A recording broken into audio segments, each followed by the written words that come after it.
Sesaat lagi kita ikuti kuliah 7 menit.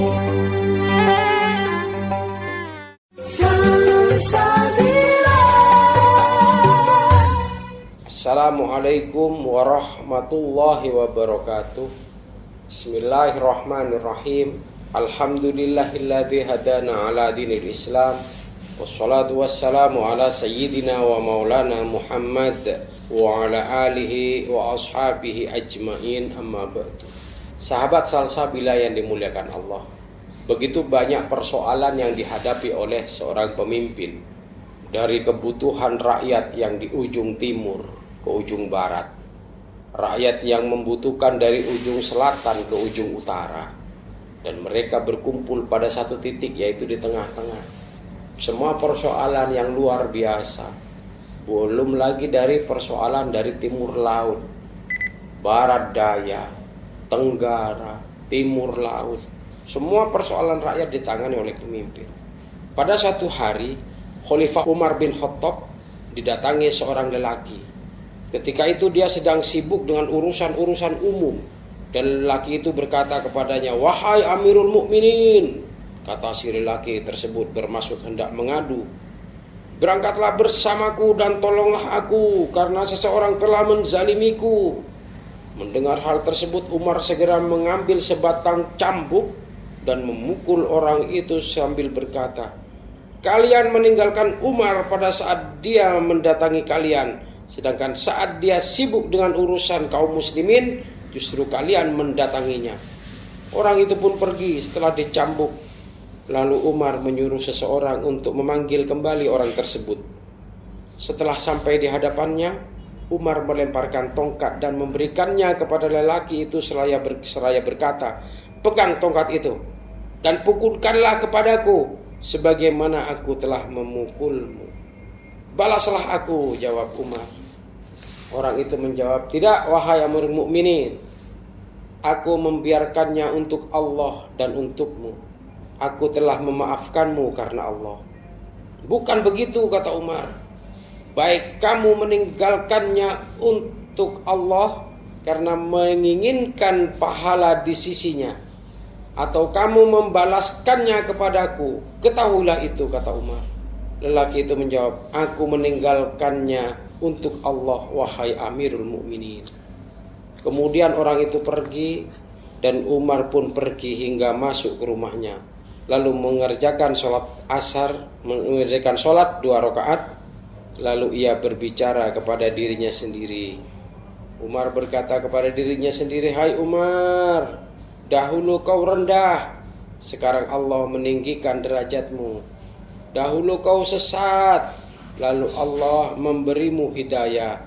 Dahulu kau hina, lalu Allah memuliakanmu. Dan dia telah menjadikanmu sebagai raja bagi manusia. Sekarang telah datang seorang laki-laki yang mengadukan nasibnya dan berkata, 'Aku telah dizalimi, balaskanlah untukku.' Tetapi kamu telah memukulnya. Kelak pada hari kiamat, apa jawabanmu di hadapan Allah?" Sahabat Salsabila yang dimuliakan Allah, lama sekali Umar menghukum dirinya sendiri. Pernah Umar berkata, "Perbanyaklah mengingat api neraka, karena sesungguhnya ia begitu panas, dasarnya dalam, dan corong-corongnya terbuat dari besi." Dari Iyas bin Salamah, dari bapaknya, dia mengisahkan, "Umar melewati pasar ketika aku berada di sana. Dia lewat karena ada suatu kebutuhan sambil membawa tongkat di tangannya. Dia berkata kepadaku, 'Seperti ini aku menerobos jalan, wahai Salamah.'" Dia bapak Salamah melanjutkan, "Kemudian dia Umar memukulku sekali dengan tongkatnya, tetapi hanya mengenai ujung bajuku sehingga aku dapat menerobos jalan."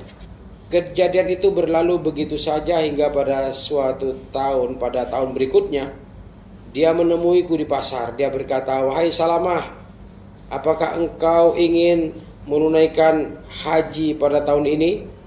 Aku menjawab, "Ya, wahai Amirul Mukminin." Umar memegang tanganku dan tidak melepaskannya hingga dia masuk ke rumahnya. Dia mengeluarkan sebuah kantong yang berisi 600 dirham dan berkata, "Wahai Salamah, gunakanlah uang ini. Ketahuilah bahwa ini karena aku memukulmu pada tahun lalu." Aku menjawab, "Wahai Amirul Mukminin, aku sudah tidak mengingat kejadian itu sampai engkau mengingatkannya kembali." Umar berkata, "Demi Allah, aku belum melupakannya." Umar berkata tentang mengintrospeksi diri dan mengawasinya, "Hisablah diri kalian sebelum kalian dihisab. Timbanglah diri kalian sebelum kalian ditimbang di yaumil mizan. Dan bersiap-siaplah untuk pertunjukan yang maha besar. Pada hari itu diperlihatkan kepada kalian, tidak ada yang tersembunyi dari kalian sesuatu pun." Surat Al-Haqqah ayat 18. Sungguh besar rasa takut Umar kepada Allah dan sungguh teliti dengan menghisap, bermuhasabah diri. Umar berkata, "Jika seekor anak kambing mati di pinggir sungai Efrat, sungguh aku takut Allah akan menghisap Umar karenanya." Subhanallah. Begitu besar rasa khauf, rasa takutnya Sayyidina Umar, rasa khawatirnya Sayyidina Umar. Khalifah Umar bin Khattab radhiyallahu anhu, kalau dosanya tidak diampuni oleh Allah, sampai-sampai Umar pernah meminta bantuan anak-anak agar turut beristighfar bagi dirinya, dengan harapan istighfar mereka yang tentu belum berdosa itu lebih dikabulkan. Kita ini diriwayatkan bahwa Amirul Mukminin Umar bin Khattab dulu bisa meminta anak-anak agar memohonkan ampunan kepada Allah untuknya, seraya berkata, "Kalian itu belum punya dosa." Sahabat salsabila yang dimuliakan Allah, bagaimana dengan kita? Dengan dosa yang tentu saja jauh lebih banyak dan menumpuk, serta amal ibadah pun yang pas-pasan, yang pasti jauh lebih sedikit.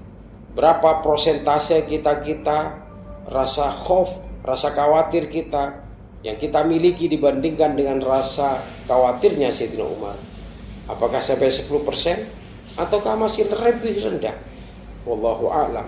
Betapa luar biasa kejujuran iman sang teladan ini. Begitu besar dan istimewa rasa takutnya dan khawatirnya terhadap neraka. Para kita semua sangat tahu bahwa Rasulullah Shallallahu Alaihi Wasallam, sebagaimana dalam banyak riwayat hadis sahih, telah menjamin, menegaskan dan memastikan bahwa Umar bin Khattab adalah salah seorang ahli surga. Wallahu a'lam. Wassalamualaikum warahmatullahi wabarakatuh.